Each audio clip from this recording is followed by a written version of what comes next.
नमस्कार, आप देख रहे हैं आर हिंदुस्तान न्यूज। आनंद सक्सेना के साथ मध्य प्रदेश के बैतूल से संवाददाता शशांक सोनकपुरिया की रिपोर्ट। मध्य प्रदेश के बैतूल में जनतब की गाड़ी कमाई को किस तरह से हाँक कर अधिकारी मौज मना रहे हैं, वहीं शासन के करोड़ों की किस तरह से बंदरबाट किया जा रहा है, इस बात का अंदाजा इस बात से लगाया जा सकता है कि अभी 13 करोड़ के घोटाले में की जा रही जांच संदेह के घेरे में खड़ी है। और वहीं पर अब ताजा मामला जिले में हुए विधानसभा चुनाव में शासन के पैसों की किस तरह से जिम्मेदारी यानी कि जिम्मेदारों की मिलीभगत से लाखों का बंदर बांट हो पाया, लाखों का बंदर बांट हो गया है। और इस पर मामले में आज तक कार्रवाई ना होना एक बड़ा सवाल खड़े करती है।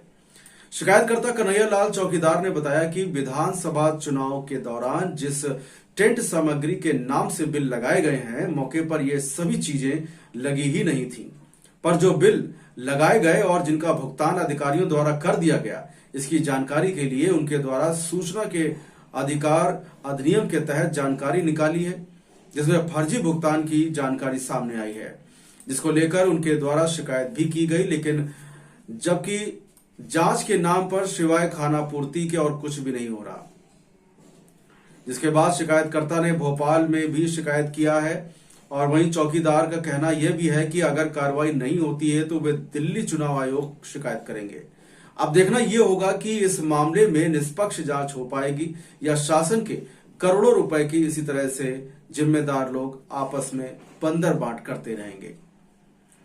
शिकायतकर्ता कन्हैयालाल चौकीदार द्वारा अवगत कराया गया। फिलहाल आप सुरक्षित रहिए, जुड़े रहिए आर हिंदुस्तान से। नमस्कार। क्या नाम है आपका सर? कन्हैयालाल चौकीकर। कन्हैया जी, क्या शिकायत की आपने? क्या मामला है ये टेंट घोटाले की जो ये आपके सामने आ रही है? विधानसभा में जो टेंट हाउस के टेंडर होते हैं, निविदा हमने भी डाली थी उसमें, पर वो क्या हुआ था, निर्वाचन अधिकारी महोदय ने उसको अचानक निरस्त कर दी, कुछ तकनीकी कारण बताकर। तुरंत नहीं बताया जाता है। और फिर बाद में हमने सूचना के अधिकार के तहत जानकारी मांगी। उसमें हमें जो बिल मिले उसके आधार पे मैंने 2/5 को एक आवेदन लगाया था शिकायत का। तो उसमें जो कमियां थी बिलों में, जो बिल अधिक बनाए थे, मैंने उसकी शिकायत की थी कि जांच की जाए करके। और उस समय लोकसभा का चुनाव भी चल रहा था, तो मैंने कहा जो विधानसभा में सामग्री लगी है वही सामग्री अभी लगी हुई है, अतः स्पॉट पे ही चेक हो जाएगा। राउंड सीलिंग किसको बोलते हैं, डूम किसको बोलते हैं। अब इन्होंने क्या है, डूम के रेट में राउंड सीलिंग का भुगतान कर दिया।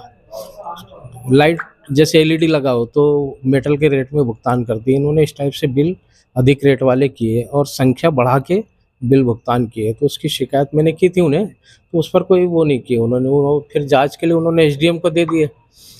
इनका अपन कोई भी लेटर दे तो इनके पास से लेटर लेट चलते, 15-20 दिन 25 दिन लेट, तुरंत कार्रवाई नहीं करते। तो अपन ने उसकी शिकायत की थी। फिर अब वो नहीं हो रही है तो अपन ने कलेक्टर महोदय को भी आवेदन दिए, तो उस पर भी कोई जांच नहीं हुई।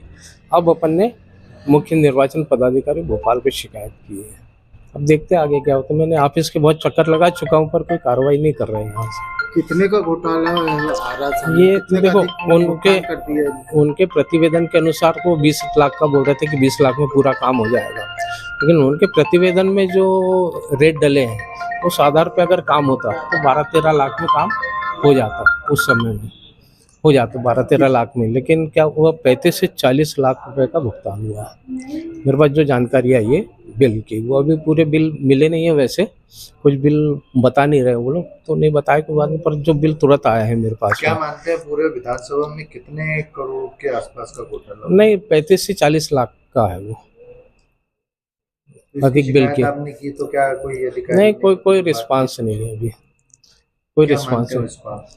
अब घोटाला तो है वो क्या उसको क्या मानेंगे। यदि जांच नहीं होती है तो अभी देखते हैं, अपन बड़े अधिकारियों के पास जाएंगे, मुख्य सूचना दिल्ली जाएंगे, अपन सूचना आयुक्त के पास भी जाएंगे, अपन कमिश्नर साहब के पास भी जाऊंगा, और नहीं तो फिर न्यायालय है आखिरी में।